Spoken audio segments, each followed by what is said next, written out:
गौरी से उसकी दोस्त मिलने आती है और अपने दिन भर की सारी बातें उसे बताती है।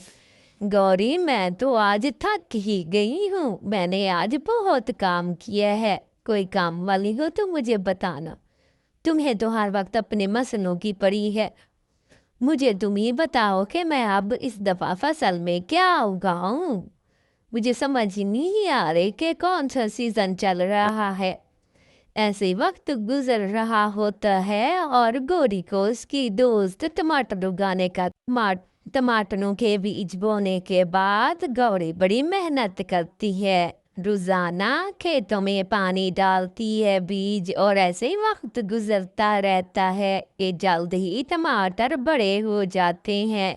वाह माशाल्लाह माशाल्लाह, तुम्हारे टमाटर तो कितने अच्छे हो गए हैं।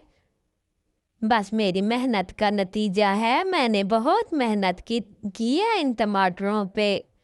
और देखो तो सही कितने प्यारे प्यारे खूबसूरत शाइनिंग वाले टमाटर हैं। उधर से गौरी दिन ब दिन माला माल हो जाती है और उसके पास काम करने के लिए कोई नहीं होता।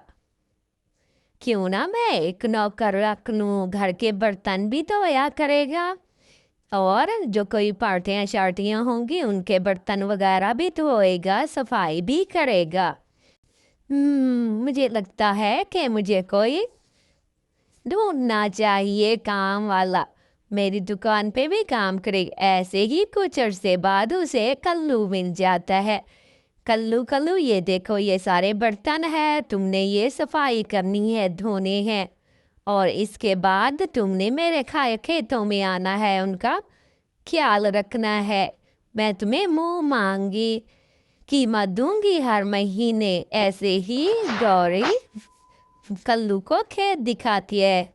ये देखो मेरा खेत कितना अच्छा और खूबसूरत खेत है, तुम इसका ख्याल रखना और किसी परिंदे वगैरह जानवर वगैरह को इधर ना घुसने देना। कोई तो न्याय तो ख्याल रखना। ऐसे ही कल्लू थोड़ा सा जेलसी में आ जाता है और उसकी बीवी कहती है, देखो तो सही जी, देखो आपकी मालकिन कितनी अच्छी है, वो उसके पास कितने पैसे हैं, सोना भी है और दिन ब दिन तरक्की करती जा रही है, और मैं देखो। ऐसे ही उसके दिल में लालच डलवाती है और कल्लू कुछ और सोचने लगता है।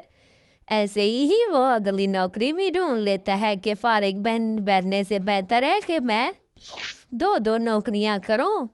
जी जी, मैं आपको आपके मुताबिक पैसे दूंगा, हर महीने बाकायदगी से तुम्हारी रकम मिल जाया करेगी। बस गौरी के घर के पास मेरा भी ख्याल रखना। जैसे ही गौरी को पता चलता है, गौरी कहते ये क्या कर लूं, तुम दो दो नौकरियां कैसे कर पाओगे।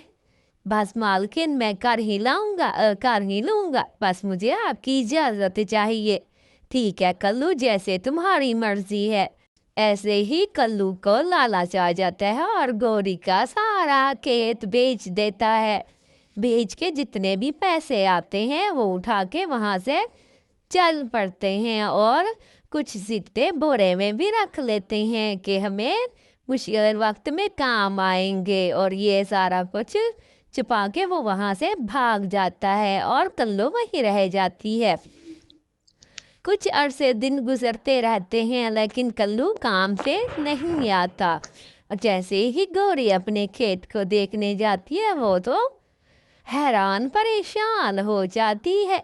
हुई मेरा खेत कहाँ चला गया, कैसे बर्बाद हो गया मेरा खेत। जाके मैं पूछती हूँ। ऐसे ही वो अपनी दोस्त के पास जाती है, उसकी दोस्त भी उसका इंतजार कर रही होती है। ये इतने दिन हो गए हैं मेरी दोस्त आई नहीं है, उसे अपनी फसल दिखाना चाहती है।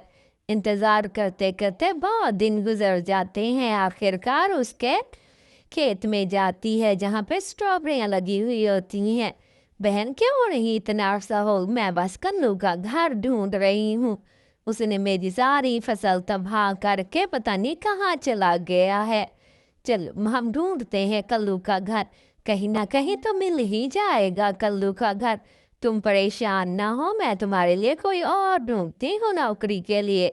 ऐसे ही गौरी گھر سے نکل پڑتی ہے اور کلو کے گھر کا ایڈریس پوچھتی ہے، بہن مجھے بتاؤ۔ یہی کچھ کرتے کرتے کافی دن گزر جاتے ہیں۔ ایک مٹھو طوطا کھڑا ہوتا، میٹھو میٹھو کیا تمہیں کلو کے گھر کا پتہ ہے؟ کالا کالا رنگ ہے، کالے کالا جسم ہے اور تھوڑا اونچے قد کا ہے، کیا تمہیں پتہ ہے؟ تم مجھے بتا سکتے ہو اس کا گھر؟ ایسے ہی مٹھو سے کہتا ہے، مجھے تو کوئی پتہ نہیں ہے کلو، آخر اس نے تمہارے ساتھ کیا کیا ہے؟ جب وہ ساری باتیں سنتا ہے تو دوسری چڑیا کو بھی بتا دیتا ہے، دیکھو اس جنگل میں کلو ہے جو ایک بہت اچھی چڑیا کا پیسے بھی چرا گیا ہے اور سارا کھیت بھی برباد کر گیا ہے۔ مجھے تو سمجھ نہیں آتی، اس دنیا میں ایسے لوگ بھی ہیں، ایک تو بھلا کرو، دوسرا چوری کر کے بھاگ جاتے ہیں۔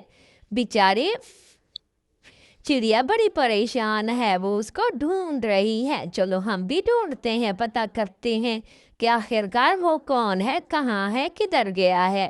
ایسے ہی مٹھو طوطا بھی اسی کام میں لگ جاتا ہے اور سوچتا ہے کہ چلیں ڈھونڈیں، یہ نہ ہو کہ کل کو ہمارے ساتھ بھی ایسے ہی ہو جائے۔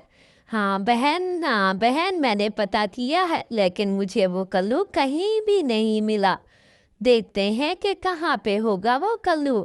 ایسے ہی بیچاری گوری سب کو اس کام میں لگا دیتی ہے اور سارے مل کے کام کرتے ہیں، لیکن کچھ عرصے میں کلو گوری اس طوطے کو بھی اپنے کام پہ لگا لیتی ہے، لیکن کیا ہی ہر کوئی اس سے کچے آم خریدنے آتا ہے۔ اس سے بڑی خوشی ہو جاتی ہے کہ کل طوطا مٹھو میرے آم بیچے گا، لیکن یہ کیا، طوطا مٹھو تو خود اس کے آم کھانے لگ گیا۔ مٹھو یہ کیا کر رہے ہو تم میرے آم کھا رہے ہو، میں نے تو تمہیں ان کا خیال رکھنے کے لیے کہا، تم بھی کلو کی طرح نکل پڑ، مجھے معاف کر دے، میں ایسا نہیں، جاؤ یہاں سے، اب میں تمہیں کوئی کام نہیں کروں گی۔ ایسے ہی گوری بڑی پریشان ہوتی ہے اور وقت ہی گزرتا رہتا ہے اور کوئی اس سے دور سے ملنے آتا ہے۔ بہن باہر نکلیں۔ ایسے ہی گوری باہر نکل آتی ہے، کیا آپ مجھے اپنی نوکری میں رکھ لیں گی؟ میں آپ کا بہت کام آؤں گی۔ لیکن گوری کچھ سوچنے لگ جاتی ہے، آپ مجھے کیا کان میں بتا رہی ہیں؟ اچھا صحیح۔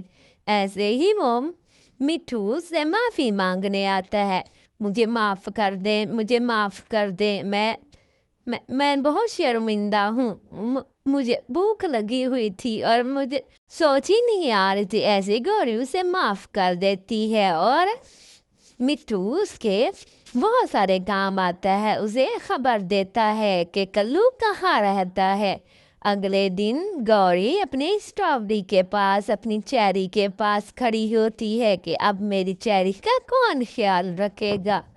میں جس کو بھی کام کے لیے کھڑا کرتی ہوں وہ چیزیں کھا جاتا ہے، لیکن مٹھو پرومس کرتا ہے کہ میں بہت خیال رکھوں گا آپ کی چیری کا، میں آپ کے پاس کام پہ لگ جاتا ہوں۔ ایسے ہی گوری اس پہ یقین کر لیتی ہے اور ساری ذمہ داری اسی کو دے دیتی ہے۔ اب سارا باغ مٹھو سنبھالتا ہے، چیریوں کا بہت خیال رکھتا ہے۔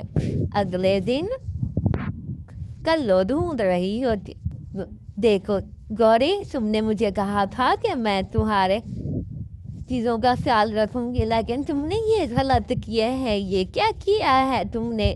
مجھ سے غلط بیانی کی ہے، میں تمہیں نہیں چھوڑوں گی میں۔ ادھر سے مٹھو آ جاتا اور مٹھو بس کلو کو پٹک کے ڈانٹتا ہے کہ کچھ شرم کرو۔ دونوں آپس میں لڑنے جھگڑنے لگ جاتے ہیں کہ میں گوری کا باغ کا خیال رکھوں گی، دوسرا کہتا ہے میں باغ کا خیال رکھوں گی۔ اس لیے ہم آ گئے میں دونوں ایک دوسرے کو بہت پھک لگاتے ہیں، مار لگاتے